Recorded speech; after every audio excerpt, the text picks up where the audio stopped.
thank you for joining us for our Wednesday's edition of Press Review right here on Luntha TV. Today, the 26th of November 2025. It is yet another time where we take you through some of the stories that are appearing in our newspapers. And today with me, Tandi Mzumara, and of course I'm not alone. I'm here with my colleague, Moses Magawa. Good morning, Mr. Magawa. How are you? I'm good. How are you? I'm all right, thank you. No, it's another day indeed. The Wednesday is finally here. Yes. The newspapers that we have, they've got a lot of stories, so interesting. Oh, yes. At the same time, I wanted just to have a picture, at least on the Zana, Sinaboneni. Okay. Mukuyendetsa bwanji weekend pamuzi pano. The week is I'm busy outside of this room. The week I'm busy. One bit I think in Friday Nundini, money when Sinangali say Pamalobagi. In Mugati Mubangi Kakutagon, Mugati Mubere, Zurosnanga Mazabala. It's all right. If we're going to make Hattie up. In someone and Nicoman, Hamena Monel Luntative and Don. Aye, there would be no. Then I wouldn't see one Luntative. Monia Bokaboka Kala Kakutagona digital. Aye, George. Okay. Maguti kupezeka kwano mmene kumatidalitsa ife chifukwa timakhala we are safe pamuzi pano mukakhalapo timadziwa kuti mubwera ndi kakontena kachakudya ndikuti ndi month kumandira madelivery ndofani kukuzivitsani chifandi madabwa kuti mama amene bwanje mukuchera tani ndama amene mwandona nayo siyagai ndiyakuntchito ngati mwandona ndama amene pakisiyaga ndiyakuntchito ndakuvadi no ine ndi the Daily Times bwanje tiyambe mbali yanu zikomo kwambiri. On the front page of the Nation newspaper, the headline here reads, Dogs throw ex-Jaguar aide in court. The sub-headlines read, Charged with theft of German Shepherds to know fate on bail application today. The full story is on the second page, and part of it reads that immediate past President Lazarus Chakwera's aide Godfrey Arthur Jalale has pleaded not guilty to the charge of theft of 4 German Shepherds worth 4 million Malawi kwacha from Kamuzu Palace in Lilongwe.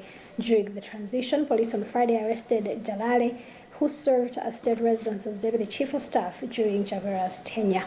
Nkhani imene inavuta kwambiri pamasamba mchezo dzulo inali nkhani ya imene former deputy chief of staff amene allegedly these are just allegations, but everyone is innocent until proven guilty. Oh yeah, true. Allegedly anaba agalo amene wantundu wa German Shepherd 4 amene ndandalama zokwana 4 million kwacha. Okay. Agalo amene amadula kwambiri.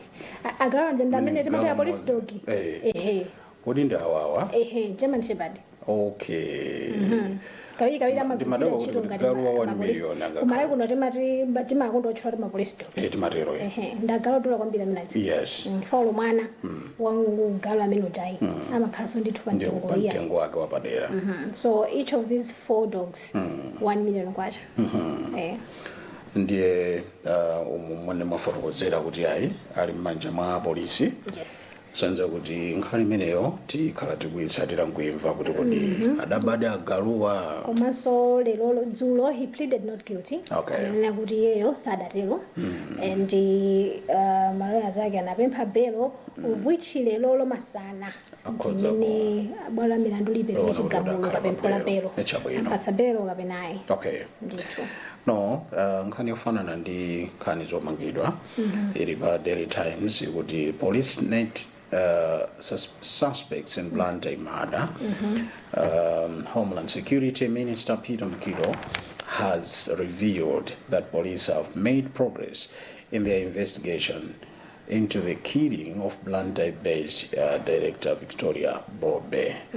Yeah, story imeneyi ikuchita pie pofotokozerapo kuti dzulo ku nyumba ya malamulo kunali funso kwa phungu kuchokera ndithu ku Dedza Kasina, member of parliament, anafunsa Mkilo kuti tiona ngati kuti mutifotokozere kuti munthu adaphedwa mdziko muno mzimayi amene adaphedwa mnyumba mwake muchitapo chani, progress ilipo tani. Ndi akutero kuti ayi ifeyo tayambapo kugwira masuspect ndipo kuonetsa kuti sangatchule mayina potengera chitetezo komanso mwina kuti mlandu ukhozosokonekera koma akunena kuti they have made a progress on this issue. Okay. Third page of the Nation newspaper, a headline here is 16 days of activism launched amid a spike in online GBV. Part of the story reads, civil society organizations have raised concern over rising cases of gender-based violence in digital spaces, describing the trend as worrying and harmful to women's safety online. Dzulo boma la Balaka kunali mwambo okhazikitsa masiku 16 olimbana ndi nkhanza zimene zimadza kwa anthu chifukwa choti ndi munthu wamkazi kapenanso munthu wamuna. Okay. Yes, ndiye launch imachitika chaka china chilichonse 16 days imene yamba pa 25 November mpaka pa 10 December. I see. Ndiye chaka chino kwambiri kulimbana ndi nkhanza zimene anthu amakumana nazo pa masamba a mchezo. Okay. Mukudziwa inu kuti anthu amakhala ndi thamu. Yeah. Lomayankhula zosakhala bwino kwa anzawo chifukwa chokuti ali pa phone ali kwawo. Yeah.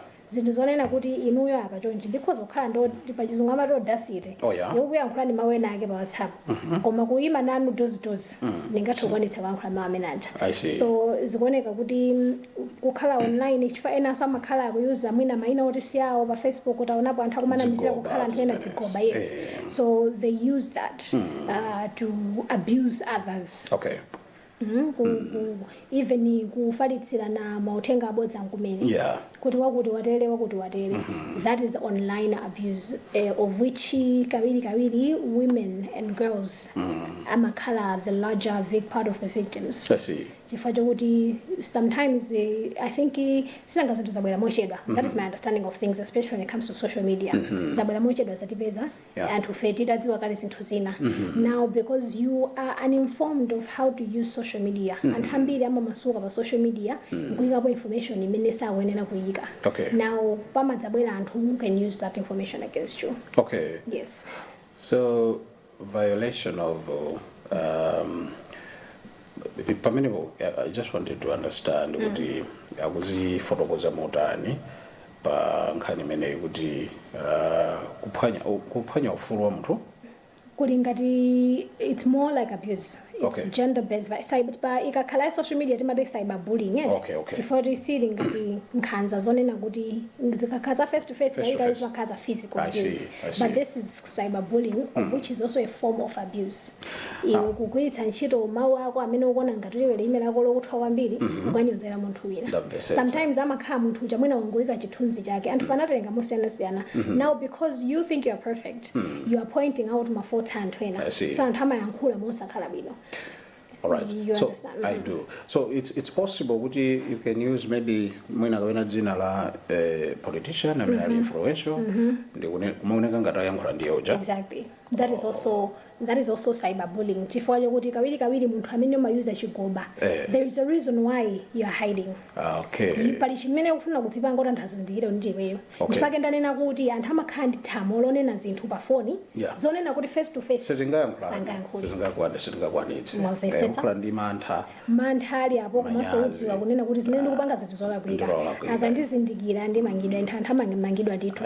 Akazindikiridwa kuti mwina amanyoza munthu, you know, anthu akasuma kumene kuja. There's issues to do with defamation. Kuti kuyipitsana mbiri. So as a country ndikuthekera kuti tidziwe kuti ichi nchigoba simuno akakulankhula. Do we have that system?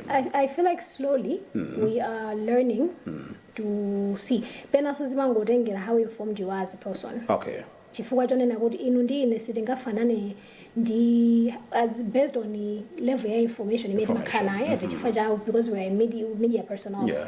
Ndi munthu onena kuti ali kunzimba ali wemba ngweni angokupirira chilichonse amati kungona china chilichonse chimene achiona pepa chawachita and kawiri ntchito yathu uno ifeyo ngatatola nkhani ndi ntchito niyo apanga inform anthu aja kupanga dispel the rumors kuti okay izi ndi zabodza zoona ndi izi chifukwa chake pena timanena kuti ngati mufuna kudziwa zambiri za izi tsatirani mapeji athu because pamakhala mapeji ena even pa Facebook pomba choti mukapanga search Luntha television pakabwa Luntha television ambiri koma pali imodzi imene iliona mwamvetsetsa. So ndifake ndikunena kuti slowly zinthu zabwera mochedwa tikuziphunzira pang'ono kuti kani pa Facebook pamakhala so madzigoba account and zipo zambiri kwambiri.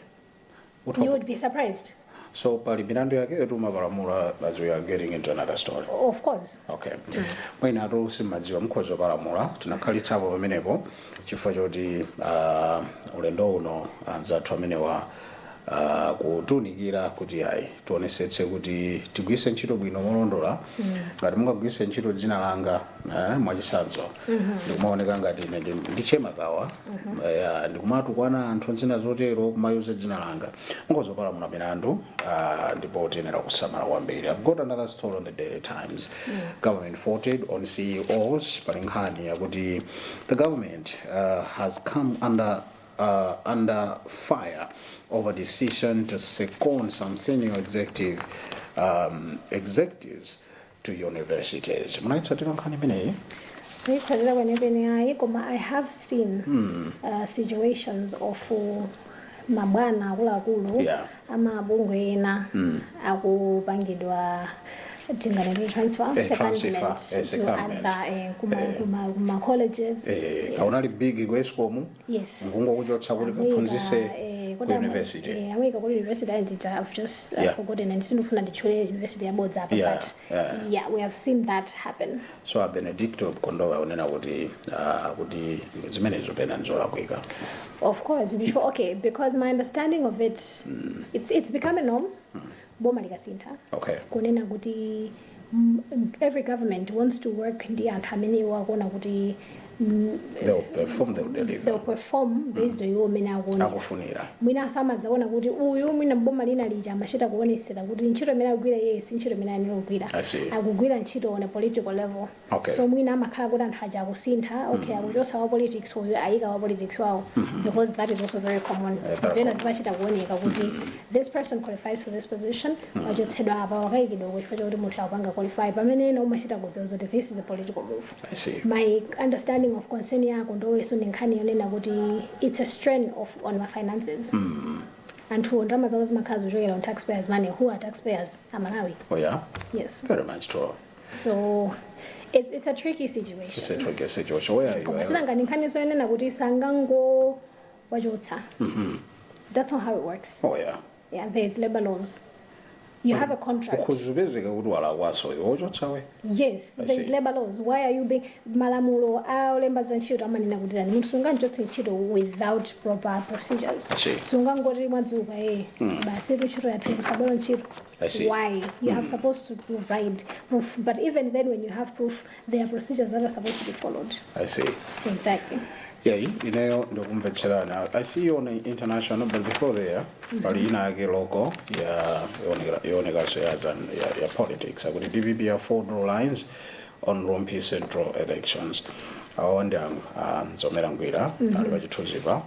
You are winning out the by elections, I mean, I would go to Rompi Central. When I would our Ajihana, Jihana, as I miss him for watch manage our. Okay. Alole DVB could imitate as a token of appreciation. Okay. How do you react on this one?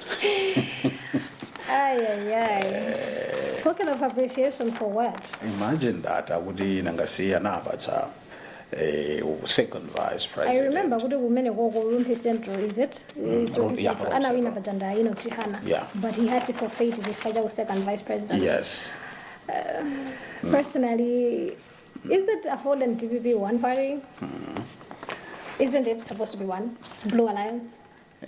It's a Blue Alliance. I think, for me, I think they should allow Malawians to make a choice. To make a choice.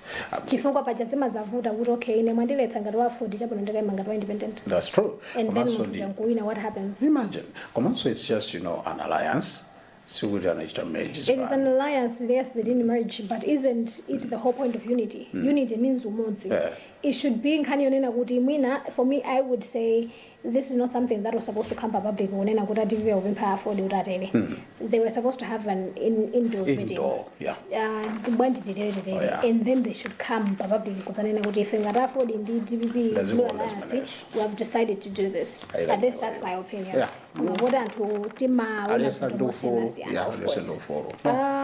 Going to international news. Tanzania cancels celebrations amid post-election unrest. That is the headline. Part of the story reads, Tanzania has called off its independence celebrations for this year. Prime Minister Mwigulu Nchemba has disclosed. The announcement, according to BBC, comes as the opposition and others have been calling for people to gather on the country's Independence Day, December 9th, to demonstrate against the killings that took place during and after last month's disputed poll. Tanzania iwenera kubanga celebrate independence pa 9 December. Komano abanga cancel, boma abanga cancel. That chifukwa chonena kuti chichitikire ni zisankho za mwezi watha. Yeah. Kumene kwakhala ndithu kuli mawo muchizungu amati unrest kusamvana based on I believe you have been following, most Malawians have been following on what has been happening for my elections. Amina Nawina and Samia Suluhu Hassan, who was also the president before she was re-elected. Now people are not happy with the fact that she won. They believe kuti zinthu sizinaende bwino and ma opposition leaders akupanga plan yoti pa 9 December yo akupanga gather anthu kumene ma Tanzanians pa 9 December tiye tikaende konsewo. Zovota. So I wanna go to if they had a plan to say ngati kuli kumalawi kuno okay celebration athu tikapangira ku BNS and then anthu anene kuti aite ndikagathe konsewo ndikuti even celebration imene ikasokonekera. Very true. Yeah, there are reports kunena kuti anthu anaphedwa during that time. Yeah, about 700 plus. So zikapezeka zokuti anthu akaenda konsewo, God forbid, but it might get worse. No, we pray for the Republic of Tanzania. Their neighbor to mtendere umaenera kuti utakhazikika kumeneko. Well, I've been attracted to arts and culture. Okay. Manganya when you go to star at Isaac in the Jacobo Memorial. So kulilongo kuna pa 29 Saturday, but 29 November this Saturday at BICC. Menego, the former vice president wa dziko lino amene wanda Michael Usi komanso amadziwika dzina lija loti Manganya atakakhalako babasiko nakakhala kumeneko ku BICC zangonipatsa chidwi ndithu kuti after chisankho zija khaneka kuti anakhala chete apa ndikuti angoonekera makamaka ukakumbukira Isaac ndi Jacob. He's been around actually. I've seen a number of humanitarian aid coming from his side. I see. No, since that's wonderful. The elections, yeah. That's wonderful. And of course, that is something that he had already said that he's going to continue to do. Wonderful.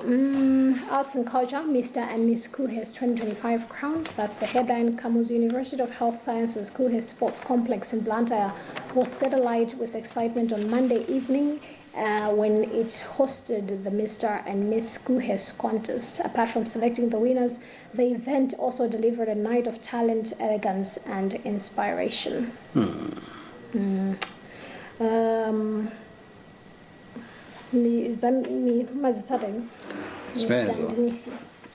Izbezo mazishalira I think in the 2000 koma pano ndikukalambako I think ndaona kuti zamba kundidutsa koma nkhani yoti nipikisani yadziphadzuwa jiphadzuwa angateka kha ku school I believe kuti sizitengera chiphadzuwa kweni. Okay. Yeah, there are several things that people look at, and Divanopa, so I believe in this many even when it comes to Miss Malawi. Okay. For me, I believe it's not just about Maoniki Dwamondo. Okay. Yeah. It's beyond that. It should go beyond that. And the Masiba Nodena it also goes beyond that. And I believe it has actually always gone beyond that. Especially when it comes to Miss Malawi, I don't know could reach ya and to get Mr. Maskunde when it comes to colleges. Reach yao or impact yao imaligeza at what level, because I do know it has limits. Komangadi Miss Malawi. Amakala and Honey they are more or less like my brand ambassadors at Malawi. Especially when it comes to Udibe Nama Vizora win Miss Malawi, and then I'll participate in Miss Universe, Miss World, and all sorts of things. So you have to understand when represent Malawi, they have to represent it well. Oh yeah. That means they have to be well versed in the history of Malawi, in the culture, in how to sell Malawi as well. So it means what if they have to be very knowledgeable. They have to have the right skills, not just maonekedwe. Chifukwa mumadziwa inu pena kuti anthu ena umati aoneka bwino koma akangotsekula pakamwa pawo kuti you know what, it's okay. So they have to sell Malawi the right way. So I believe kuti it's just the right way. People, okay, we notice things a lot. These people do represent us. You know nothing about Malawi. Do you? That people out there are going to think Malawi is a video just because of you. But they are mods. Okay, sabu ndikuyerekezeni koma ndakuyerekeza ndikali nthawi tilibe ndimutingonena kuti ndinu yondithu apa ndineyo mbiri yambiri ndilibe ndapita ku back page ya the Daily Times pali chithunzi cha First Lady. Yes, mungafotokoza bwanji nkhani imeneyo? Okay, First Lady Madam Gertrude Mutharika dzulo anapita ku timati Queen's Camp. Okay. Kumene ku Griffin Saenda Indoor Sports Complex. Immediately next to Bingo National Stadium. Yes, next to Bingo National Stadium. Kumene akapanga donate ndalama zokwana 10 million kwacha. Wow. Kumpira kumatimu titelo a azimai netball and so azibambo. Yeah, anakaendera kampo just to, I think, appreciate what's happening. I see. And I believe this is happening ahead of a certain competition. I mean, we should get ahead of the 2025 Years Africa Netball Cup next month. Okay. So she went there to appreciate what's happening. So she cheered the queens and kings. No. Inendiregere pamenepa but mulindi na mwina kapena Mariana ine mulera pamenepo za international zimandigaya ansabise zofunika Patrick Pupa izi because wala kutsaba. Okay. It's fine. Umakhala kuti nkhani yoti Mungu azitsabe anthu chifukwa sungadziwe zonse. Yazona. Find imene mandifusa after slide nengana kuti sindikweza ndakana kuzora imene zimene zimandigaya. Maonaso? Yes. International sports, Arsenal, Bayern in top table clash. Part of the story is the Champions League will lose at least one perfect record in North London today as Arsenal and Bayern Munich, two clubs with 100% record to date, meet this evening. Although both clubs have a similar goal difference of 11, Bayern are top with 12 points from 4 matches because they have scored 14 goals while Arsenal have 11. Arsenal are yet to concede. Matimu Arsenal wants to buy a mini gakaya kukumana mpikisano umene wa Champions League. Okay. Then Anthony nakuti awenda maduzuduzi. Kodi mtumu yani wakunja ya mpira wa miyendo nja? Yeah, it is actually a mukuluza ndekuti. Yeah, isinkani yoluza. Anthu amene amona Luntha TV akudziwa. Chabwino. Pamaki tinapanga tina verses anakale kumambira kucho msimu ya Luntha TV. Yes, zona. Msanjose sinchito pamuchipana. Mwapomera kale kuti soda. Anali satana nani yankhulitsa pakamwa. Anangobwera pa. Nomalo satana yankhulitsa. Pamene pamakhavuto. Nangisija kuika ndoma ino nkanire yeyo kaya. Mutokoze kodali pamakira ndane uyo. Pamakira to pali Gideon ndacha. Wonderful. Ine Moses Magawa. Ine ndithandiwe Mzumara. Pamene poso liyepa mapeto pa program yathu ya press review lero lachitatu pa 25 November mchaka cha 2025. Kumbukirani kuti sitingathe kuwerenga nkhani zonse zimene zimakhala newspaper zimenezi ndiye ngati mufuna kudziwa tsatane wa nkhani zomwe tawerenga komanso zina zomwe sitinathe kutero pezani newspaper zomwe iliyonse ili pa mtengo wa 3000 Malawi kwacha. Komanso pitirizani kuonera maprogramu otsatira pano pa kanema wa Luntha. Kumbukirani kuti mukhonza kutionera osati pa kanema chabe komanso pa masamba mchezo tili pa Facebook pa Luntha Television komanso tili pa YouTube pa Luntha TV official. Tikutsela basi tamaliza musaka oche blanket. Ai okay sawa ndi of sanene kuti ndikudikira thandizo lawo ya mundipatsa kota ndidalira ino lero tathokoza kuti munali pamenepo kuonera kanema wa Luntha pitizana kuonera program otsatira pompano mwakoma nonse.